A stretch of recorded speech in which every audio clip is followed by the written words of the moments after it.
This community update was brought to you by U-Radio.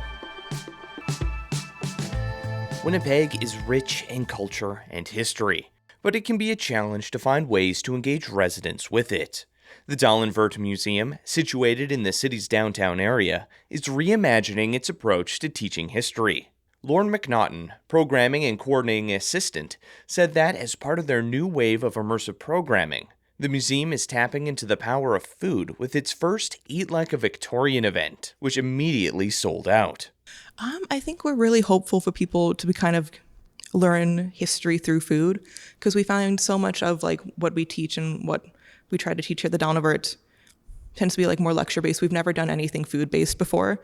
So we're hoping it'll kind of offer like a whole new experience of like not only like learning about the food, but also being able to taste it, understanding the palate of the Victorians and what the different palates vary between the classes as well. The event featured a sampling menu of traditional Victorian dishes from the 19th century, ranging from the luxurious courses of the wealthy to the plain and practical meals of the working class.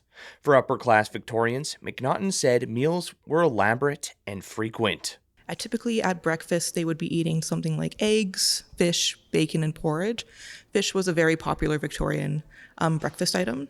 And with lunch and dinner, it'd usually be a variety of items like meat, potatoes, vegetables, or something of the sorts. But for the very wealthy Victorians, they would typically have 2 meals in between. They would have the tea time in between breakfast and lunch.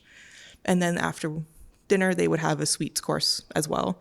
She said meals of the working class were very different. Well, a lot of the foods for like the working and lower classes were typically less fresh than those available for the wealthy. So it would very frequently that the food would be it was expected for the food to be overcooked and a bit dry and a bit stale to guarantee food safety in the food itself in comparison to the wealthy, where you are guaranteed fresh foods. Those of less money were not as fortunate. So it was food much blander, a bit much more plainer, and there weren't as many courses. It was typically a lunch and dinner, or maybe even just a breakfast and dinner, depending on the work schedule of the person. The event was also a chance for guests to learn about the methods of preparation. It's really interesting in this period because this is just the beginning of standardization in cooking. So previously, many recipes that I've come across, the measurements were much more up to the opinion of the cook. So there'd be recommendations like a fist of butter, a handful of flour, like much more vague measurements that the cooks were meant to decipher and figure out, especially when deciding how many courses they'd be making with these dishes. On an interesting note, McNaughton mentioned that the oven at the Dalnavert Museum was one of the first in Manitoba to feature a built-in thermometer. Following the success of Eat Like a Victorian, McNaughton shared plans for other sensory-driven events. Yes, so we actually have a couple other Victorian-themed events coming up, particularly the one I'm running.